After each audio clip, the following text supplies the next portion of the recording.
In this episode, called Being Drawn Beyond the Known Boundaries, we'll discuss things like life, purpose, and the integration of overcoming fundamental human fears and addressing core needs, following your heart instead of what others expect of you, and the three things that keep the world spinning, namely love, death, and power. Now, here are some things to ponder. When you contemplate being drawn beyond your known boundaries, what comes to mind in heart awareness that nudges you to let into this space just a little more than a moment ago? What would be possible for you in your experience of life if you let go of the known just a little more to make room for a bit more of the unknown? Would curiosity draw you to lean in and discover something that you are not yet aware of? And if so, why is becoming aware of something that's brand new for you so important to how you serve and support yourself and others in their quest for a great life? Now, if you want to stop the self-sabotage, raise your standards, and participate with unshakable confidence, you'll want to take the Maximize Your Life quiz found at www.jamesheppner.com/quiz right now. By taking this little quiz, you will discover exactly where you're making your life unnecessarily difficult and exactly where your behaviors are cutting you from the outcomes and goals you crave most. Your quiz results will pinpoint with precise accuracy the exact areas to focus on. This will immediately activate your ability to use your time and resources effectively and instantly set you on your path to create higher level gains with, you know what we want, less strain. Why not get down to the base and discover the truth about what's controlling your life right now? I challenge you. Take a few minutes. You owe it to yourself. You are worth it, and your experience of life depends on it. Give yourself the gift by honoring yourself and taking 5 minutes to invest in yourself. Take the Maximize Your Life quiz now at www.jamesheppner.com/quiz and finally set yourself on the path that will lead you directly to what you want and need most now.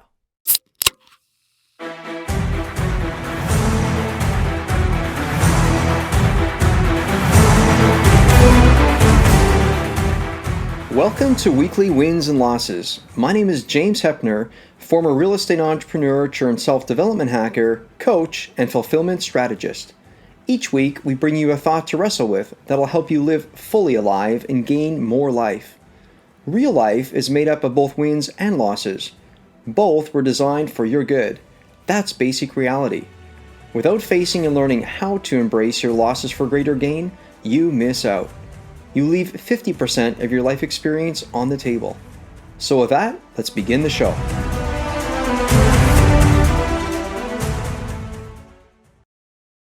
Well, welcome, friends. Today we have with us someone super fun. She was, actually, I was on her podcast a little while ago, and now she gets to be in mine. We got Dr. Jisun Sunny Fisher. Welcome to the show. Thank you for having me, James. It was wonderful. I really appreciated being on your show, and you're so kind and considerate. So I'll see if I can churn that around. What you're going to get, though, is you're going to get like just raw me the way that I was in your show. So I can't do anything but that. So for the listeners, exactly. For the listeners, Jisun, Dr. J, by the way, she's a licensed psychologist, best-selling author, and happiness coach who works with spirit-seeking entrepreneurs, visionaries, and creatives to create an epic life by defining their life purpose. I think what I love about that is creatives, typically we like to create, but taking bold action sometimes can be difficult, and you help people with that specific area, and that is help creatives take bold actions to pursue what makes their lives worth living. So listen, what I would really like to know, just to begin, because you're super fun to talk with and our listeners are craving to hear, what's kind of shaking in your world, like your heart, what's it nudging you and stirring you towards? Like, what's happening in there? Because I mean, the feminine presence has got so much. Let's go for a bit. Happening in the collective, yes. So right now I'm actually really, really excited because I would say I went to school for 25 plus years, right, James, thinking I knew what I was doing, that every step that I was taking, I thought was something that I wanted to do. Mm, But it wasn't until probably in the past 2 years or so when I actually woke up and I realized everything that I've done so far, including getting my PhD, so my mm, doctorate, getting my dissertation, getting licensed as a psychologist, writing a book. Actually, I'm going to leave the book one out because that's slightly different. But everything that I've done so far has been taking steps based on what other people expect me to do, or what mm, I think mhm, would please other people based mm, on what they're expecting of me. mm, And it isn't until the past year, this year, 2022, mm, where I've made this decision to actually do what scares me and what mm, makes my heart come alive and what makes me feel alive, instead of just mm, doing what others expect me to do or what I mm, think others expect me to do. mm, So, um, in the past few months, as you know, I wrote my book. It got published. I'm actually now churning out something, a program, a group facilitation, a container for people to actually begin to take bold steps mm, instead of relying on one person, whether it's a therapist or a coach, to, I don't mm, know, give them permission, if you will. mm. That's beautiful. Tell me, how does that scare you? Because when I spend time with you on the call, it's like, wow, this Mhm. woman, she's like fearless. But here's the thing, we all have these fears, right? So I'm not Yeah. saying right, but how does that Mhm. talk to me? Why does that kind of make you afraid? Which I totally Yeah. get why it might, but Mhm. so I get it. Go ahead. Yeah. Yeah. So everything that I do in my career as a psychologist, I have a piece of paper that gives me permission to do it. Mm, This thing mhm, that I'm doing right now, bringing mm, out, creating this space in the container, I don't have a piece of paper that says, yes, go mm, ahead. This is your green light.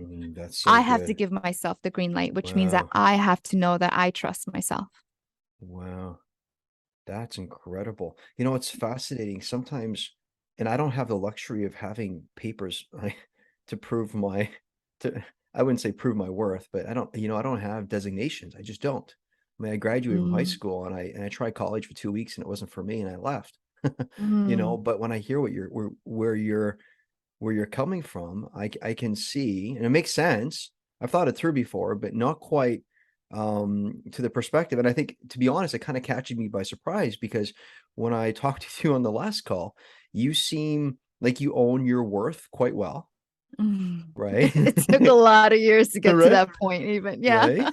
But of course, because now you're saying I own my worth, and now to the point where I'm going to step out from behind whatever bush I was behind, Hmm. whatever. I don't want to paraphrase in that way, but no, that's just fantastic. Holy smokes, I love that. So what comes up for you when you think you don't have a paper to prove? Obviously, and I don't want to like paraphrase, put words into your heart, but what's there for you that makes you go, oh, so I'm gonna have to face reality. And so what does that look like? Where's that come from? Yeah. It looks like me stepping out, like you said, from that bush and actually getting myself in front of a camera and saying Mm, hello to the world instead of wow. hiding behind a diploma or a certification, Mm, or based on what other people before me have said, this is what mm, works. Now mm. I get to step out and say, actually, I have this little nudge that says this might be the next step and I'm going to take it. Mm, that's nice. Hey, how would you define the next step? And when you say take it, like what do you think Yeah. that you're gonna bring that's so counter culture? What is it? Like you're so disruptive, right? Is Yeah. it the laughter? What is it? Actually, laughter is really, really great in what we do. Right? And Yeah. you can tell in our conversation. I Yeah. love when we get to a point where we are sharing a laughter because that breaks some kind of barrier that we Uh, might not even known mm, had it's existed in beautiful. that space, Hmm. right? Hmm. Hmm. And for me, yes, I'm a licensed psychologist, but I also found out in the past about a year or so that I actually come from a long line of shamans. So Mm, can I pursue that, mm, what I know to be true in my heart, because I've mm, gone through what we call a spiritual awakening? And I know as a collective, we're in this mm, space where we are exploring mm, spirituality. But mm, can I say that we can maybe create a space to honor the, I guess, the quote unquote psychology, the science, mhm, and in the same breath, honor what science says well, it doesn't exist until we can say it's proven. That's beautiful. It's interesting.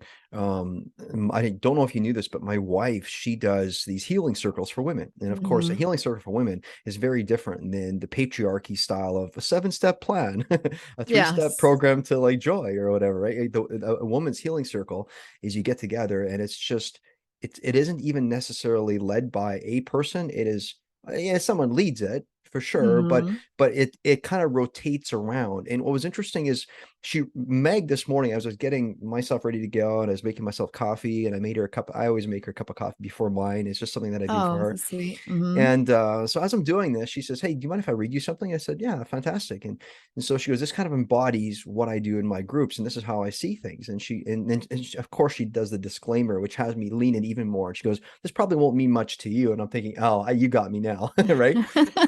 And so there's like 3 short paragraphs, and so here it goes. And by the way, it's from the author Christina Baldwin, and it's the book is called Calling the Circle.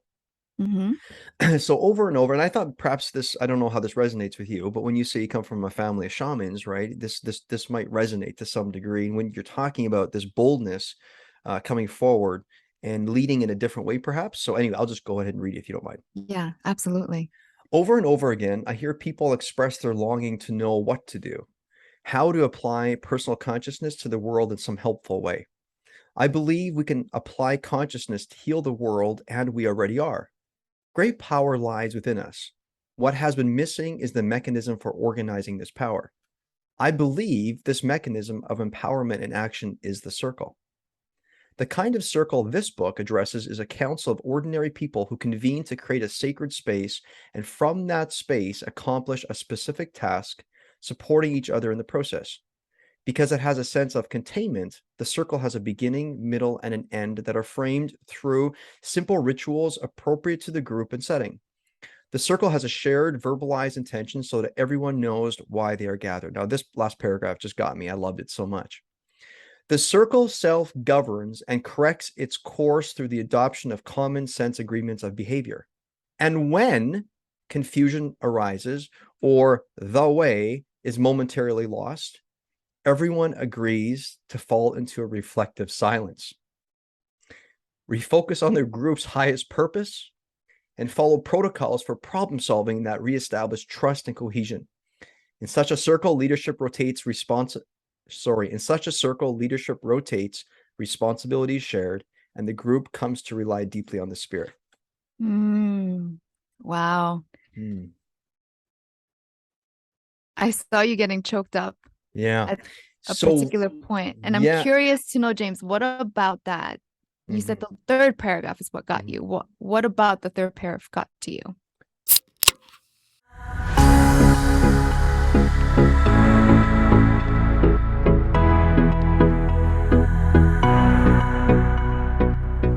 So the question is, how do we strengthen both our mind and body effectively? Maybe I should add, why is strengthening our mind and body even something that we might want to seriously consider implementing on a daily basis? It's all about maximizing your opportunities, maximizing your ability to experience a rich life instead of a mediocre life, maximizing your ability to bring to yourself and others around you what you were set on this earth to deliver and enjoy. What's not to love about stretching yourself and experiencing the truth about the incredible capacity that you actually have? Listen, I really value you, and I want to help you maximize your life by sharing a few of the specific strategies that have made all the difference in my life. I want you to feel mentally and physically strong so you'll be well prepared when you are most needed, so that your mind and body will be entrained to know exactly what to do when others are running for the exit signs, and so that you'll activate your ability to easily identify the opportunity no matter how challenging the situation. So, I've carefully put together a well-curated resource that will make it super easy for you. Simply go to www.jamesheppner.com/self-help hacker, where you will be able to see some of my favorite books and specific biohacking modalities, supplements, and biohacking experiences that will allow you to feed your mind and body the specific and exact ingredients that will give you the mental and physical edge. Now, I should note You'll see listed a grouping of biohacking experiences like whole body cryotherapy, bone density, etc., that you can experience at our biohacking lab located on the west coast of Canada in White Rock, BC. If you live nearby, feel free to book your session as you wish. Also, you'll want to take note of the specific discount code section that allows you to purchase products from my favorite vendors anywhere from 10 to 25% off by simply using the discount code JAMES. I hope you enjoy.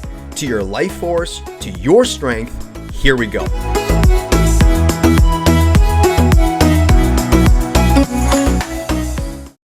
In such a circle, leadership rotates, responsibility is shared, and the group comes to rely deeply on the spirit. Wow. I saw you getting choked up. Yeah. At a particular point. And I'm curious to know, James, what about that? You said the third paragraph is what got you. What about the third paragraph got to you? Well, that's a great question. I'm going to reflect it back to you because I'm interviewing you, but thanks for the question. You're in your role. You're in your therapist role. Thank you. No, just kidding. I happen to be super curious. I know. It's really neat. It's the reflective silence. It's taking the pause instead of filling it with something. I don't know. And for some reason, I read this thing and I thought maybe there's something, and maybe I'm reading incorrect here. I'm willing to be wrong anywhere. But sometimes when I think about academic or when I learn the knowing, so it's like I know what to do next. But then comes like perhaps for you stepping out from behind the bush and engaging in something that's in the unknown. So you're engaging in the mystery. So is that kind of how you feel? Like you're going, whoa, I'm letting myself into something greater than, and though I'm going to be leading, but I'm standing on kind of shaky, vibrating ground, which is very life-giving, but it scares the shit out of me. Is that kind of is that what you're going? Yeah, you just swallowed. I'm like, yeah. And you're like, yeah. That was a really, really great way to describe that. I'm a double Aquarius, which means I'm always up in my head, always. And I allow my intellect up until this point, my intellect, my reasoning, my analytical mind to help me, guiding me how I make decisions. So for me to, like you said, be on those shaky grounds, which is life-giving and it's scary AF, for me to be in that space where I have to say, I'm going to surrender what I think I know. This is why when we say that, we want to ask or pray or manifest something, we say, all of this or something greater, acknowledging that our little egos maybe only have a little small picture of what we think we want at this moment in time, but could we trust and surrender to this greater possibility that maybe we can allow ourselves to be, I don't know, like swept up by magic. I love this notion that we can allow ourselves to do that and be in that space. Isn't it fascinating that us as humans, we're actually all drawn to being romantics, right? The romantic of, oh, there's something beyond. It's like we're in the flow of the river. Like there's a flow and then there's a fluidity in the flow and we're just participating and being. Yeah. But what comes to so how, what about it makes it so enticing? Like you just can't not do the fearful thing. You just gotta do this. What is it? That's just how we're wired, right? We're wired to expand, and we cannot expand unless we allow ourselves to feel the constriction first. And I believe that this desire to, it's kind of like the reason why we have this fascination with death. It's scary, but what is it about the notion or idea of death, or perhaps its counterpart, life, that we're so fascinated by? And as you were mentioning, like as humans, we have this notion that we're in control. And as you're saying that, I had this vision in my mind and I started giggling inside, because it's so funny that we picture ourselves at the top of this quote unquote pyramid or this food chain, right? But I'm sure we're like the tiny little ants that some other higher cosmic beings and consciousness looks down and giggles at and goes, "Oh, you little, you guys are so cute. You're so cute. You think you're the biggest people. That's awesome." So I giggle when I think about that. And I had that vision come up as you were talking about, as part of this human experience, we have this desire to want to surrender to magic, or Uh-huh. maybe even the opposite, right? Uh-huh. We have this Uh-huh. like weird pull towards Uh-huh. death or chaos. Uh-huh. Uh-huh. Oh, that's super fun. Question for you. When you think Yeah. about, you said 25 years, the first thing that went through my mind is, so I went to school for 12 years, and then of Mm-hmm. course 12 years plus 2 weeks, but I can't add the 2 weeks. Okay, when you said 25 years, the first thing that hit me is 25 years past high school. That's all, but that's not what you're No, saying. no, You're no. saying, Yeah. I It's get it. I 25 totally, years since, yeah. yeah, But I'm like, holy formal smokes, like I education. was miserable for 12 years. And I'm going, you did it for 25. Like, who signs up for this program? In my opinion, that's a risk taker who does that. Talk Oh, to me that's about so something, and funny. that is, you see, Mm-hmm. chances are you're quite comfortable with the Mm-hmm. academic part and the knowing and all that, which is super cool. Like, it's not right or wrong, good or bad. It's really neat. Like, right. And so I just love that Mm-hmm. about you. Like, you're well, in some way you remind me of my wife. She is so intuitive, and yet her brain is so just magic. Like, it's just like something Mm. going on in there, but it's she knows the facts, she knows what works and what doesn't. So it's like Yeah. that really grounded. So my creative can ground into that. So it's beautiful. So what I see in you is you're going, I'm going to literally bring the magic that I help other people to discover in their creative, and I'm going to now do this for me, and I get to use my intellect as one being. It's kind of going to Mm-hmm. be special moment, right? But here's the Yeah. question: taking you back to before you went to school, there must Which have part of school? been, You yeah, mean like exactly, 25 asking years. which part are we talking about? How about there was a moment, well, let's say it like this: when you realize you're going to be going to school for about half your life, like when you realize Mm-hmm. that was happening for you, like you're going to have to decide this now, what part of that was deeply dangerous for you? Like, honestly, and you might go, I don't remember it, but there's something that must have come along that went like, yeah, I don't know about this. That's so funny you say that because it was actually the opposite. The reason why I kept going to school was because it felt safe. And it's not that I sat there and said I was going to continue going to school and continue to be in education. That scares me. But Mhm. it was my third or fourth year in my undergrad. My career counselor sat me down at this big wooden oak desk. She had her hands folded. She's looking at me across the table, this long table. She's looking at me. She goes, "What do you want to be when you grow up?" And Mm. I just sat there, looked at her. I was like, "What do you mean?" And I had this deep fear come through, and I didn't recognize it as fear then, Uh, but I had this feeling where I wanted nothing more than to run from that moment because I didn't want to make a commitment. mhm, I didn't want to mhm, make a commitment to say, this is what I know I'm going to do for the mhm, rest of my life. And mhm, so, because I didn't want to answer that mhm. question, I said, "Oh, I don't know. I'm just going to keep studying." So that's what I did. I went and got my master's, and then I went and got another master's, and then I got a PhD. And after that point, I'm not going to turn around to my family and my husband and go, "You know what? I'm just going to keep studying because I don't want to make a commitment. I don't want to answer that question. What am I going to be when I grow up?" So I stopped at that point, yes. But Uh, the reason why I kept going to school was because uh, I didn't want to feel mm, anything outside of that bubble of safety that I was feeling. mm. It's interesting. The reason that I primed that question up, and I was thinking you were wanting to answer like that, but I was thinking maybe there's something in there.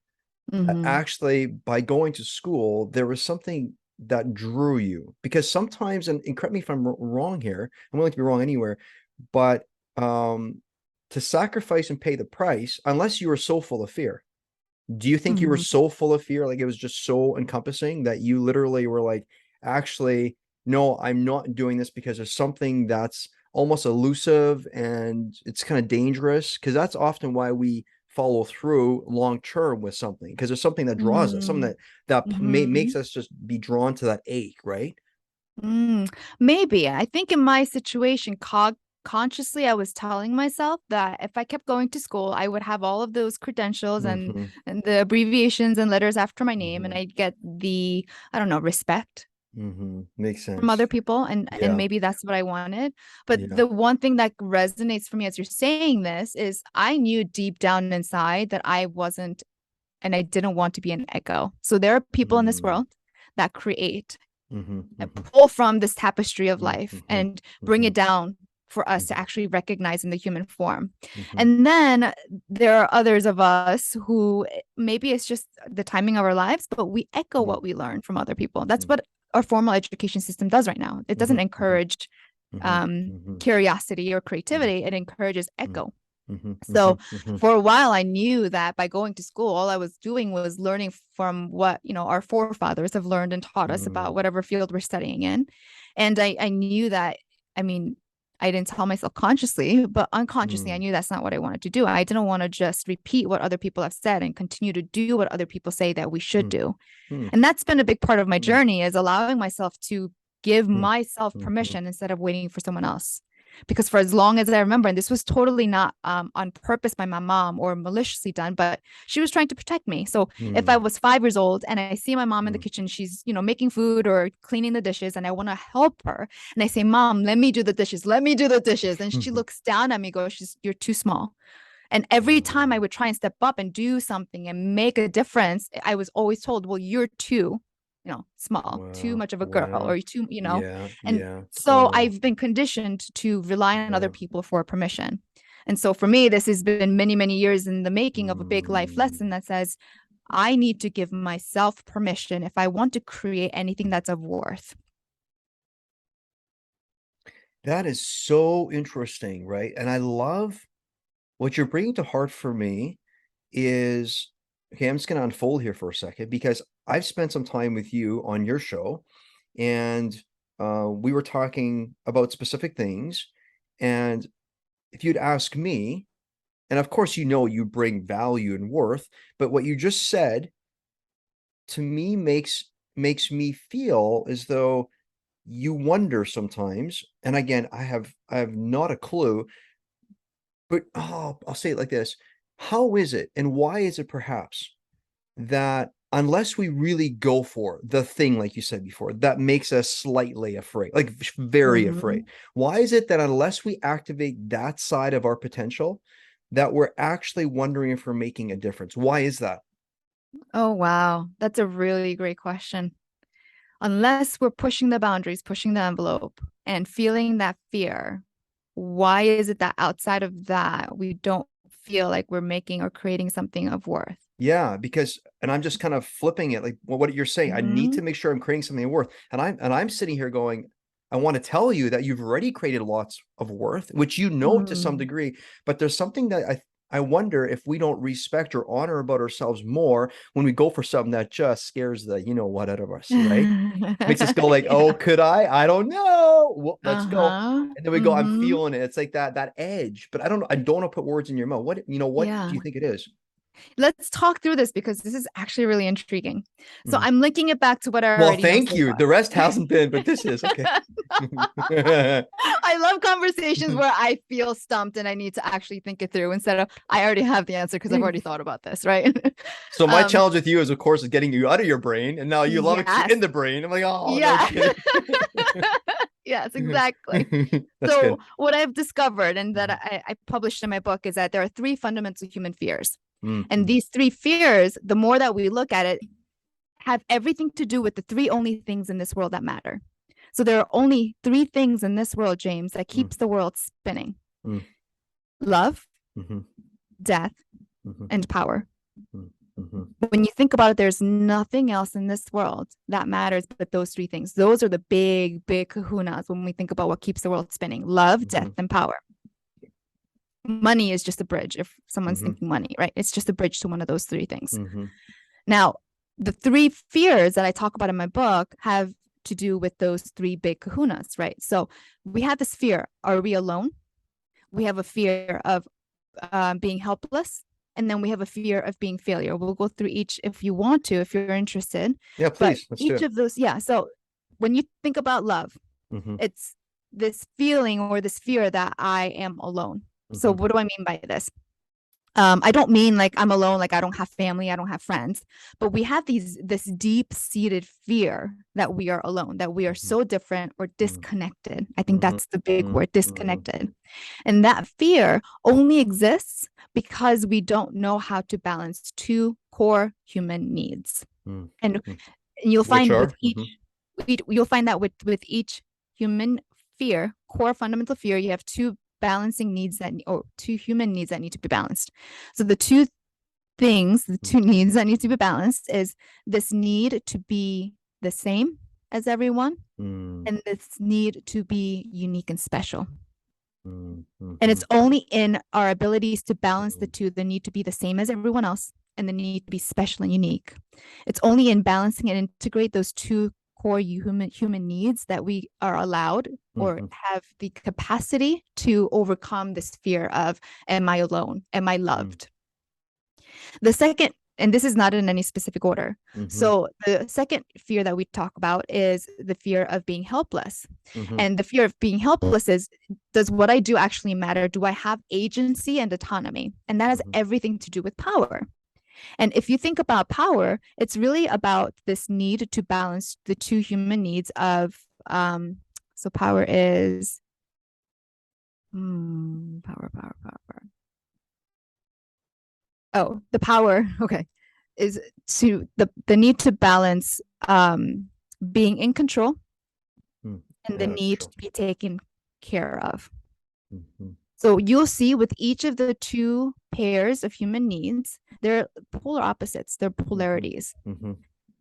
So this need to be in control has to be offset and integrated with this need to be taken care of. And we'll see that with a lot of leadership in our worlds today, in our societies today, that we have this we feed this part of us that want to be in control. We need to be in control. We need to be in control. And this is the sort of feminine energy, if we're going to talk about feminine energy in our collective unconscious right now.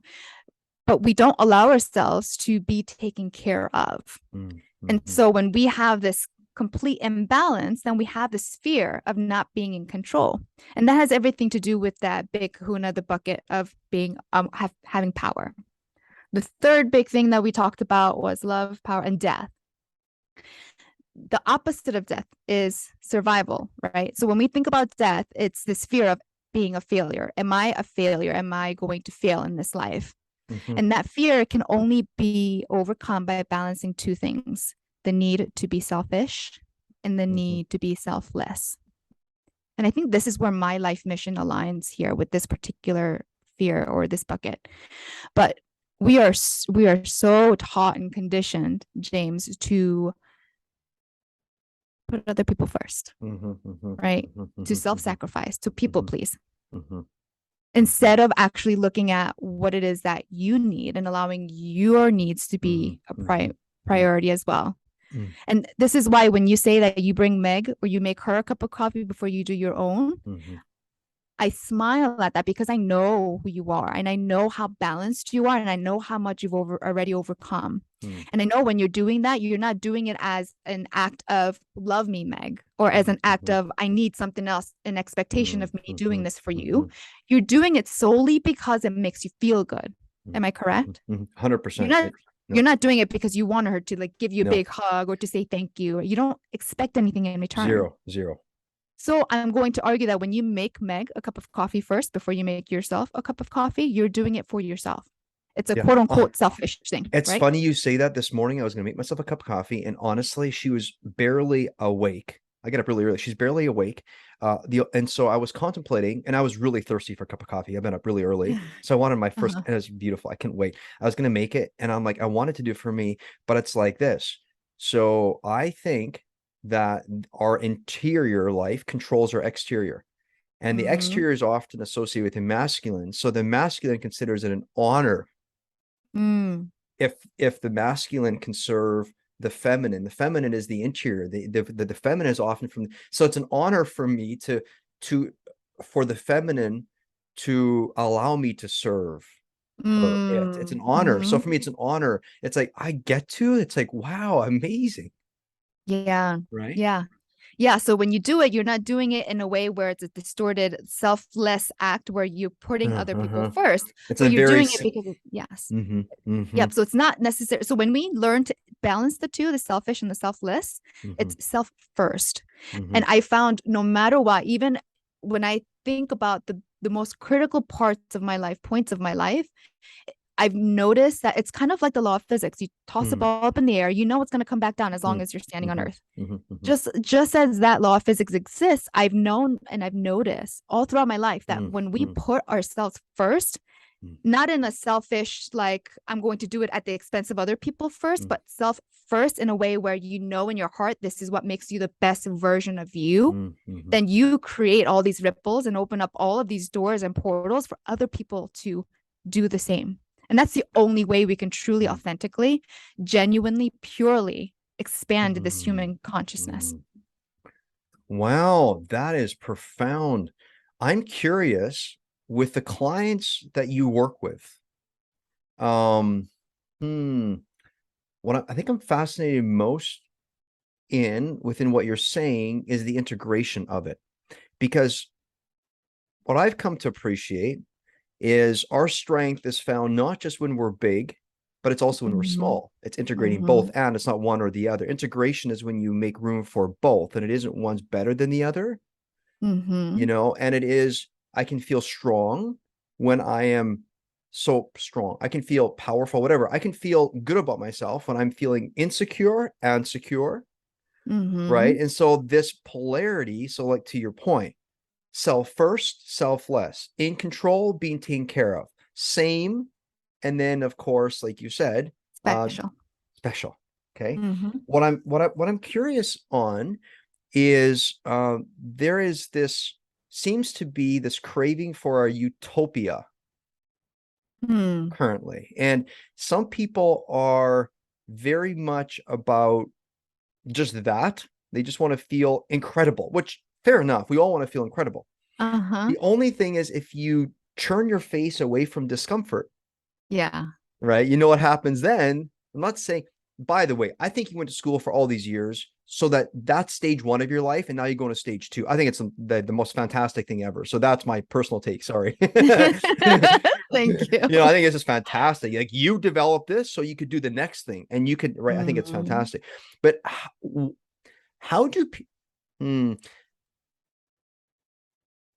what do you pick up about when people are choosing what to focus on? Because oftentimes we focus on one or the other. Do I want to be self first, or do I need to bring the selflessness? And so it's like either or. So how do you help and support people who are debating which one to be? And it's constant willpower, this, all encompassing, like, I don't know. And you're like, actually, how about you do both? Like, how do you serve people in that exact, because I can see it in you, and we can all feel it in you, and that's what you care about, because you will have had to have done this work for you to have come to this place now, right?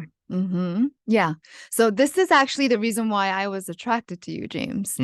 This ability, and it's very brilliant and uncanny, the way that you're able to actually accept and embrace and welcome both the quote unquote good and the bad.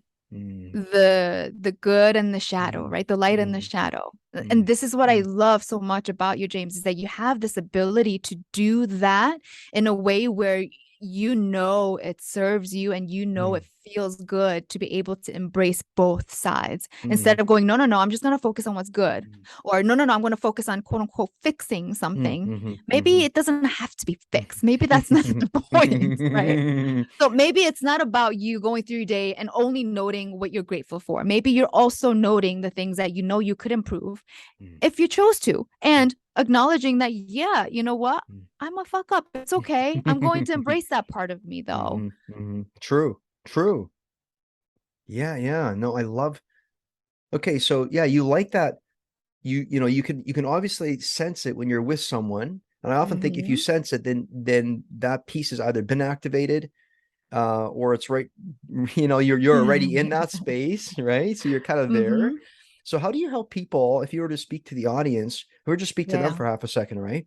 How do you help people who are like, I have my own way of looking at it, but in your words, just go for it. Like, how do you help them integrate? Because that word integration, I love it so much, because and people that have been with me for long enough, they know that the hell of my life that I created over a decade ago for 2 years was because I was trying to eliminate so much stuff. And now finally I said, I got to utilize all of it.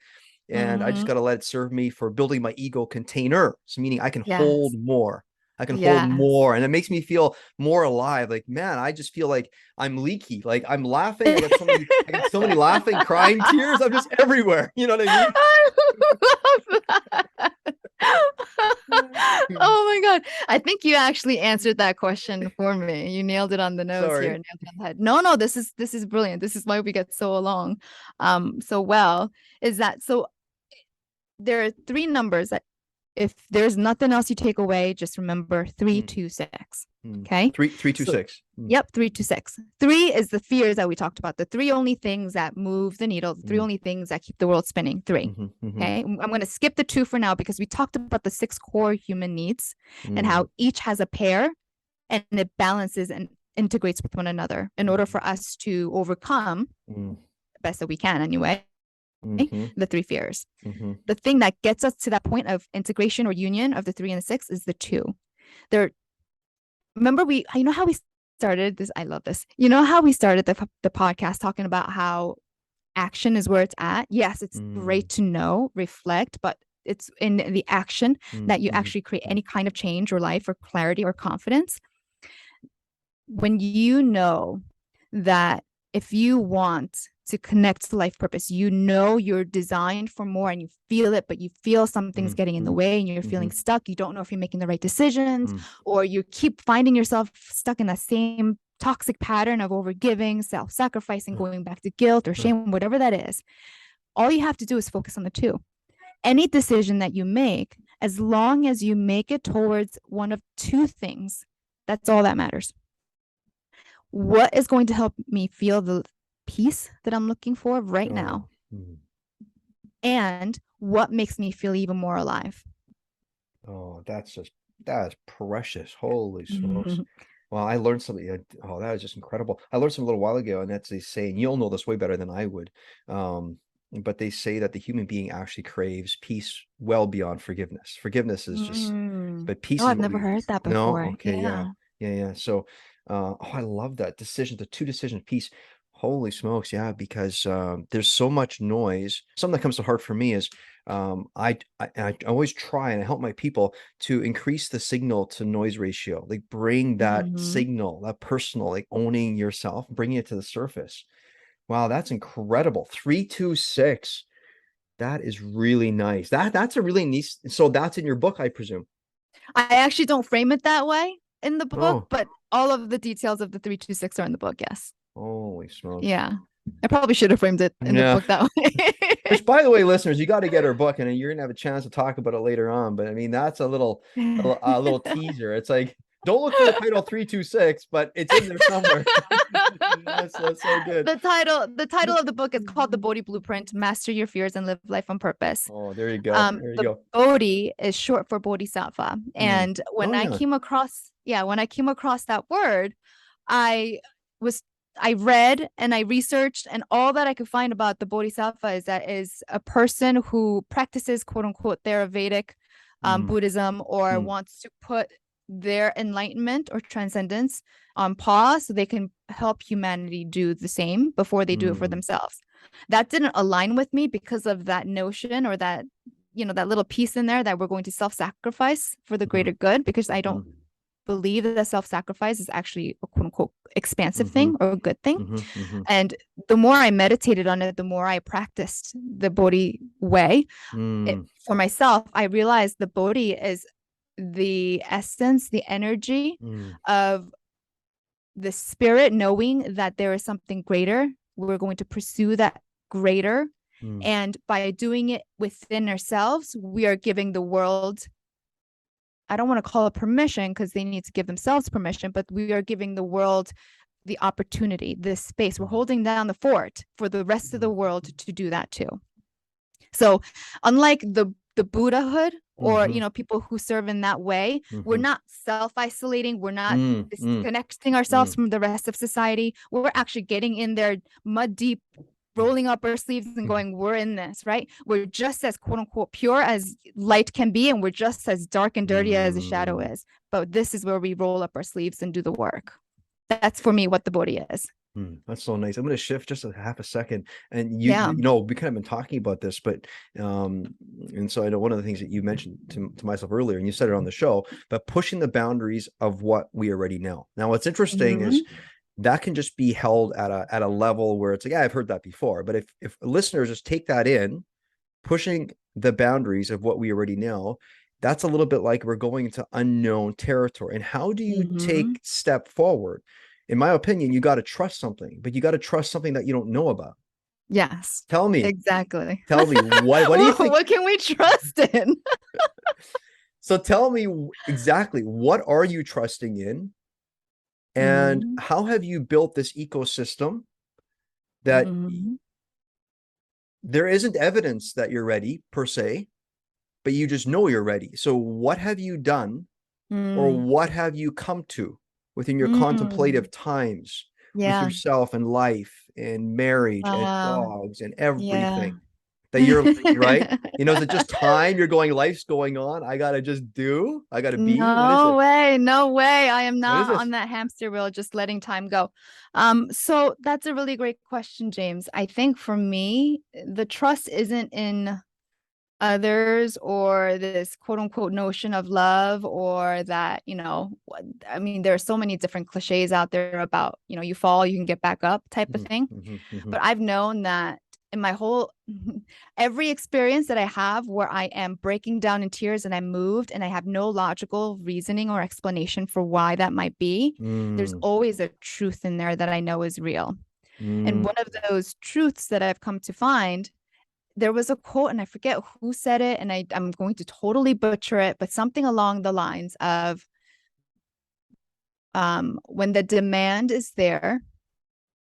See, I totally butchered it already. Something about when the demand is there, the supply has already been there. Something mm, about like if mm, you mhm, want it in your mm, heart, the mhm, supply is mhm, there. So mm, it's mm, like that saying where the mhm, birds were built to fly. They don't question it, they just fly, mhm, right? mhm, mhm, There's no like cognitive need to trust that their wings will flap and mm, they can mm, fly. The mother mhm, birds are, and mhm. I don't know if this to be true, but they will literally push their little chicks out the nest and they will learn to fly on the way down. Mhm, mhm, So I think it's a matter of allowing myself to get out of my head. So if I'm watching a Broadway show on Phantom of the Opera and the show is over and I'm so beautifully moved by something in it that I am mhm, literally bawling my eyes out as everyone walks mhm, past me and looks at me like, oh my God, are you okay? Like, is the mhm, person next to you like what is it, abusing, like, I know I get really weird stares when I get to that point where I am just allowing myself to be moved by spirit. But I know whenever things like that happen, there is the kernel of truth in there that my spirit, my soul is connecting to, and it's tugging at my heartstrings. So I remember being tugged by this particular phrase where if the demand is there, meaning my heart wants it, mhm, the mhm. supply has already existed, Uh, it's always been present. Personal question, and this is not designed to Yeah. be therapy, but I'm curious. When you were a Mm-hmm. child, were you allowed to cry or even rewarded for just expressing all the range of emotion, including cry, or not really? No, I no. because Mm-mm. here's what's interesting. Just hang Mm-hmm. on. Because what's Yeah. fascinating, and I mean, so I don't know your life with your husband. I don't know, like you may come out of that place and screaming, crying. I don't think that's what you're saying. What you're saying is just a beautiful cry. Mm-hmm. And what's Yeah. interesting is people look upon you, and I find it kind of different that you would think that they're looking that there's something maybe wrong with like you just language that maybe is something wrong with you and your husband. And yet actually just it's just an emotion. So tears and laughter, Yeah. it's a good emotion, right? So Mm-hmm. what's it's so and so anyway, we can move through that. Like I said, I just wanted a little intuition, so I kind of picked that up. And so, like you say, Yeah. that wasn't really something that was No, allowed, right? no, I was not encouraged to express emotion. In fact, I remember, and I actually created an Instagram post about this a couple days ago.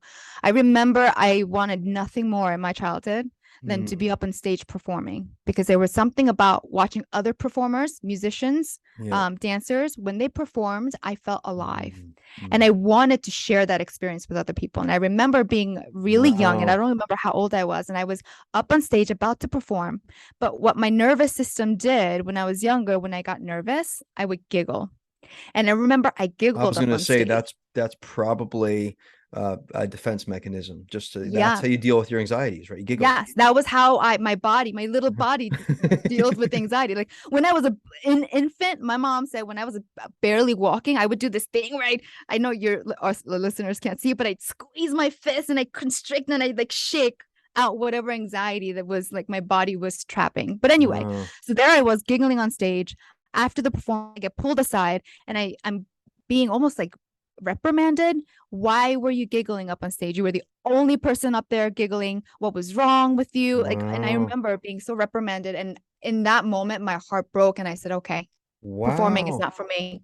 Yeah. Holy smokes. And so then, yeah, because you are, and this is how I know you, you're a laugher. My wife's the same way. And Mm-hmm. my wife's life at home wasn't super pleasant. Let's just say it that way. And so the way that she Yeah. chose to bear her burden and the strains of life and the pains and discomforts Mm. is she would laugh at it. She would just laugh at it. That's another way. And she wasn't laughing like, haha, it's so funny. But she's like, listen, if I'm going to deal with it, I may as well deal with it Mm-hmm. in a way that, and so you tried it. And so I wouldn't say shame on the people and but this is true. Like, I mean, Yeah. so there's your little being full of emotion. That's who we all are. And Yes. you weren't really allowed to cry at home. You weren't rewarded for it. So you learned very quickly not to do that anymore to get more unconditional love. So then you Mm-hmm. try to do this giggling thing to get it out. And they're like, don't do that. And you're going, But I didn't even try. It was just the way my body dealt with it. right? I remember dealt with Yeah. it when I was Yeah. Yeah. 13. I went to my ever first funeral, and an open casket at that. And I Mm-hmm. remember walking up to the open casket and I started giggling, and I felt so mortified that here I Mm-hmm. was at this place during an event where we were supposed to be so Mm-hmm. in grief, and I was giggling. Mm-hmm. And I just remember being so mortified and being feeling like I was so Mm-hmm. betrayed by my own body that I was Mm-hmm. laughing Wow. So this is how in a situation. you can only so you can see, and again, this is not designed to put pieces together, but we can see a little bit why you went towards the intellect, Yeah. the schooling towards it, because you're going, listen, I apparently don't know what I'm doing with my emotions, so let's learn what it's like in here, right? It's whatever. So I think you're a super fun person, but here's what us listeners have no idea about. We're sitting here going, she's super jovial, but we don't know if you're really stressed at the same time. I'm just kidding, because I know, and when I say Yeah. this, I know that you can cry and you can laugh now, Mm-hmm. because I know one of the things when Mm-hmm. you and I were talking, for me, tears and laughter is everything in life. If I don't have a Yeah. good cry and a good laugh in a day, I'm not really living. Like, that's just who I've Yes. become, right? So, Mm-hmm. Dr. J, Jisun, tell us something that makes you cry. If you need to Oh close my your eyes, God. just tap yourself into it. And this is not like Mm-hmm. a production of sorts, but just lean into Uh-huh. like the beauty and the tenderness of something, and just share something that makes you cry. Oh my God. There's so many things I could share. The one thing that no matter what will move my heart to tears is whenever I acknowledge that there's something out there that's magical and that can't be explained through any of my five senses. So every time that I've been moved to tears has been because I know there's a part of me that I haven't acknowledged yet. So if, for example, so we talked about Phantom of the Opera. I Mm-hmm. will cry at the drop of a hat. In Mm-hmm. particular, it's got to be specific though, Mm-hmm. specific movies where I Mm-hmm. am moved to tears. And it can be Mm-hmm. something as silly as like a Disney movie like Moana. There's one particular scene, I don't, you have kids, so you may have Mm-hmm. watched Mm-hmm. Moana. Mm-hmm. There's one scene where Moana is about to leave her village because she was Mm-hmm. following her heart and she's saying, I need to go do this thing for my spirit. And it happens to be right before her grandmother is dying. So her grandmother's on her deathbed and she is literally retreating and leaving her village to set out into the sea to help her people, ultimately. But I remember this one scene where she's, fleeing the village, running down the hill, hops into her little sailboat. And as she releases herself onto her sailboat into the sea, there is this like you see in the background there's this whoosh that happens and this beautiful spirit moves down the village and down the island Mm-hmm. into the sea and right under her boat, and you see this manta ray. It's the most amazing beautiful thing, like it's so beautiful. And I remember I just started being moved to tears and crying, and I wasn't sure why, because at that point my grandmothers were still both alive, so it's not Mm-hmm. like I had grandmothers that had passed. Mm-hmm. Years later, come to find out, I have this ancestor who is a great grandmother who is the one that happens to want to, or maybe she, anyway, the whole shamanism thing stopped with her because she stopped practicing it and it skipped a generation and came to me. But when I found out at a later time that I have this ancestor that is always with me, this grandmotherly spirit, Mm-hmm. I just broke down again because I immediately knew why that part of the movie moved my heart, even like Wow. years before all of this had happened and before I'd known about my shamanic roots. Oh my goodness. Oh, that's a lot to process. I got a question for you. Yes. Hmm. Before you ask that question, can I share the quote that I was talking to you about? Please. I was telling you because I Absolute. didn't want to butcher it. Okay. I So love this it. is by Raymond Hollywell, and I believe he is an author. I forget which year. So it goes like this. True desire represents the urge of life seeking a fuller expression and is kept alive by the continuous expectation of its fulfillment. It brings to us the ways and means for its manifestations. The principle explains that no desire is felt until the supply is ready to appear. Oh, No mind, right? No mind can be conscious of a need or a desire unless the possibility of its fulfillment already exists. it's like the other day, I have a little Maltipoo. You got, I think, a couple of dogs. We got a Mm-hmm. little pup. And he comes to me. I don't know if I shared this with you before, but I used to think when he came to me, he was looking for love. So I would pet him. Yeah. And then sometimes I thought, no, no, he's not coming for love. He's coming to give me love. And then all of a sudden, a couple of weeks ago, he came to me and I realized, how about if he isn't coming to give me love or receiving love? He just is love. Yeah. I'm like, holy, like that. You know what? It's just like, whoa, whoa, whoa, whoa. Okay, James, just reel it back in. You know what I mean? Like, it's kind of like, okay, wait a minute. Like you say, when the supply is there, it's just, what do you think allows you to finally receive the gift that you are and the emotional Mm. beauty that you are from within, and just to be taken by a life force? What do you think allows you to receive this? Oh my gosh, I And have no idea. if you want to utilize a piece of your intellect, and perhaps if you can experience for yourself, the intellect isn't the enemy, which you know it's not, but the integration of Mm. the intellect and the spirit. If you could just, if you had a little snippet to share with us, Mm. well, what do you think allows you to receive and just be taken and just be in in it all, just in it? Yeah. I think it's the connection to the part of me that I know is pure. And I don't think a lot of Hmm. us allow ourselves to experience that connection to the part of us that is pure. Wow. Because it's my name, Jisun, it literally means one who knows beauty. And I didn't know the meaning of that name until I was 17, 18, but it explains so much as to why and it's not the physical beauty, right? When we think No, of I what's get it. beautiful, right? Hmm. But I am so moved by beauty. Like that quote moves me. When I notice, James, that you are connecting to that Hmm. pure part of you, Hmm. that moves me. Hmm. Hmm. Can only imagine, right? I do work with clients too. I'm not a psychologist as you are, so I have a different practice. I do coaching. But yeah, the gift when we see that another person's willing, hmm, just to tap into their essence for a moment, just for a Yeah. moment. And it's like you can't unsee what you see at that moment. It's Yes. just kind of there, right? So yeah. Got a little game we're gonna play here if you're okay with it. Sure. Okay. So I created this for myself. I did a little reading, a contemplative reading about a year or two ago, and there's a little guidance that they set you up with, and the question is simply, what is mine to do in this life? And so I created, and so there's four things he talked about, and so I just said, what is mine to do in life? The first one is it's to lean in and listen, and then I had a phrase after that. To listen to Mm. what? And then the next one is to then experience, and then comes my little blurb after that.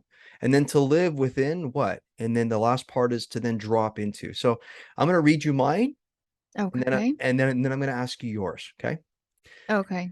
So mine is, so what is mine to do in this life? So this is for me, and you have something Mm-hmm. different. We all have some different. So for the Mm-hmm. listeners, just, I don't think I've shared this with them, so I'll share it with them, and you share yours if you're okay.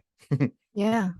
So mine is to lean in, listen attentively and without distraction, and shift from telling the inside to, and shift from teaching to what is going on in here, to building a relationship what's going on in here. So listening what's happening in here. Mm. That's mine to lean in and listen to. What is yours to lean in and listen to what? So if you were to finish, for me, it's to lean in, to listen. How would you finish the sentence? For me, it's mine to lean in and listen. It's not going to be as eloquent as yours, Oh, but please. Perhaps I won't say mine then because no, okay, no, yeah. No, you can make it really simple.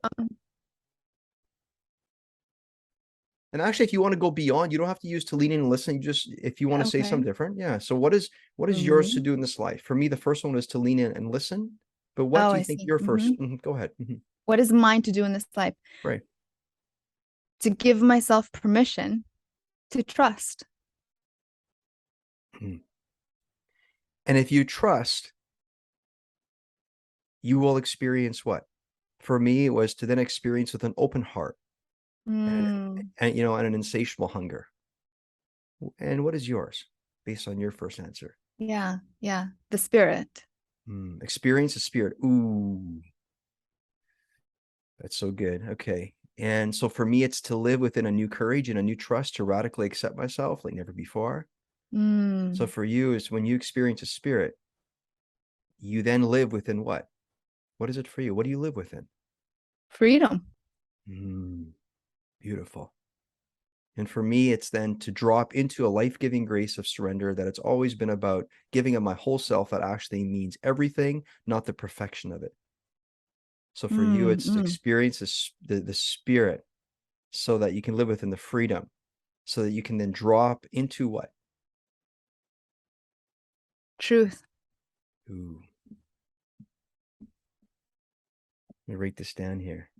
Help me out. Experience, spirit, live, freedom, drop into truth.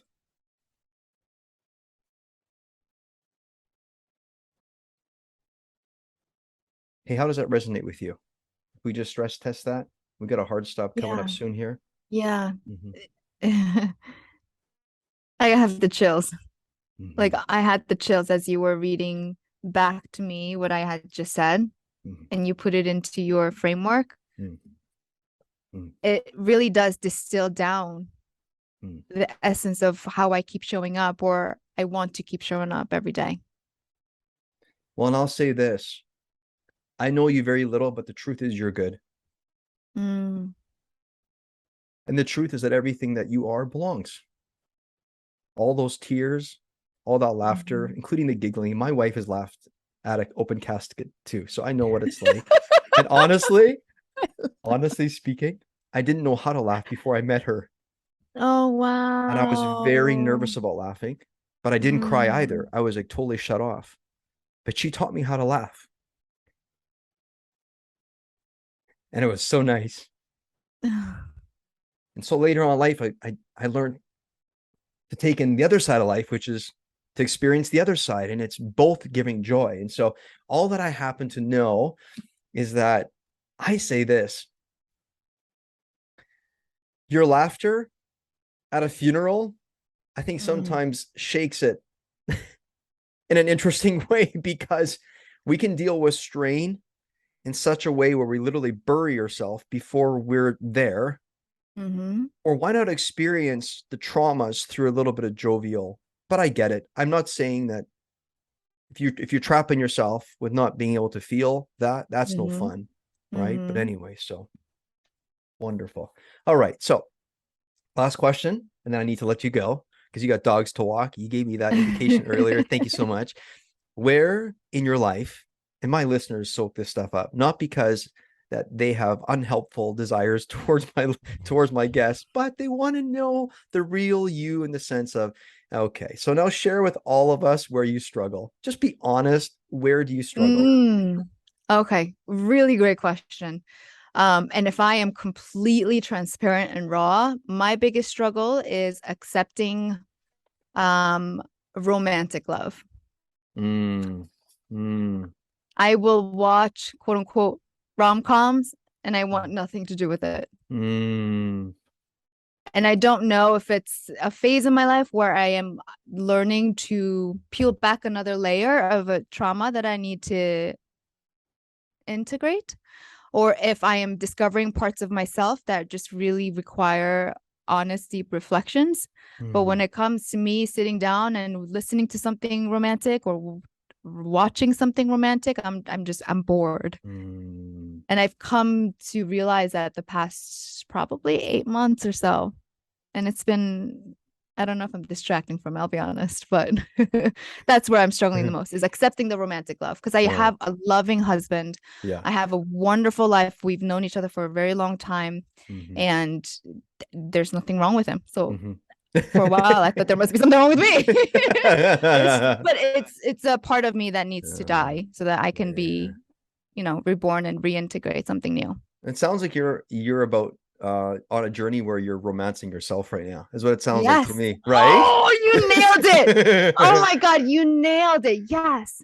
I think that's exactly what it is. Right? Because you you first got to be the gift before you could even understand the gift. Yes. So you're like, right? I think it's there. It's there. There you go. Maybe that's exactly what it is. I am romancing myself right now that I don't have room for other people to romance me. That's right. You first have to build that muscle inside of you. Now, of course, we don't know if you actually mean that because you're laughing, or is it because you're just thankful you get off the show and go walk your dogs? We're not. I'm laughing because it was so. I know. I get it. It's so real. So real. I get it. Thank you. That's awesome. So listen, where can people find you? And if you have a special gift to offer, please, I want my listeners, go find her stuff. Go online. Go ahead. Yeah. Awesome. Okay. So you can find me either on my website, that's bodifully.com, or if you want to actually come check out where the magic happens, it's tribe, tribe.bodifully, bodhifully.com. And then for those of you that want to actually send me an email, you know what I'm going to do, James? I'm going to create a landing page for your listeners. If they want to reach out to me that way, I will give them a free chapter of the Bodhi Blueprint. Beautiful. So listeners, I will put that in the show notes, and then you can just drop her a line, and please do. She's a wonderful soul. I don't need to say anymore because you already know this. So there you go. That's wonderful. Thanks for being on the show. This is so amazing. Thanks, James. Thanks so much. You take care. With inflation rates rising, interest rates shooting up, gas prices skyrocketing, and the continued global unrest, it's easy to find what's wrong in the world. Tony Robbins says, what's wrong in the world is always available, but so is what's right. Instead of trying to hope and wish the world into a better place, it's time to make the most important decision any of us can ever make, and that is to invest in yourself. Now, you already know that I've always stood with you as you've navigated the uncertainties of life's reality. However, it's now high time that I step up and take decisive action to walk alongside your current life journey by making myself available to you in a radically new way during these challenging times. For a limited time, I'm inviting you to a 45-minute strategic business life consultation at no charge and no strings attached. This consultation is where you'll regain the reins of your life. It's where you'll gain clarity on exactly why you're stuck, moving you directly towards your optimal outcomes. I'm humbled to say, however, my clients' generous reflection of their time spent with me reveals the truth. The skills they've been able to master in a short period of time by engaging in our one-on-one strategic sessions have changed their lives in so many ways. This is the only invitation that I can fathom that will put my skin in the game of your life in such a way that will allow us to address your specific needs with precision and excellence. 45 minutes, just you and I, together on a call to get you headed in the direction you crave most. Here's what my clients report after our one-on-one sessions. A decrease in indecision, an increase in clarity, confidence, and courage, an increase in fully being able to capitalize on what's directly in front of them, an increase in impact at work, on their families, and on their communities, a decrease in pain and suffering, and a decrease in anxiety. So, if you want to move beyond old stories, get clear on where you're headed so that you can shake your world, then here's a rich opportunity for you today. Simply go to www.jamesheppner.com and stay on the page for about 45 seconds or so, and you'll see a little pop-up appear that will allow you to book in your business life consultation with me. This offer will expire and fill up. Maximizing this opportunity will set you up to reclaim and regain any of your inner power that has slowly been drawn down over these challenging times. And remember, if you want to stop the self-sabotage, raise your standards, and participate with unshakable confidence, you'll want to take the Maximize Your Life quiz found at www.jamesheppner.com/quiz right now. My sincere hope is that you've gleaned a few nuggets for yourself and a few pieces of interest that help you move forward in your unique journey. So again, I thank you for joining me here. This is James Heppner clocking out. Until next time, peace out, rock up.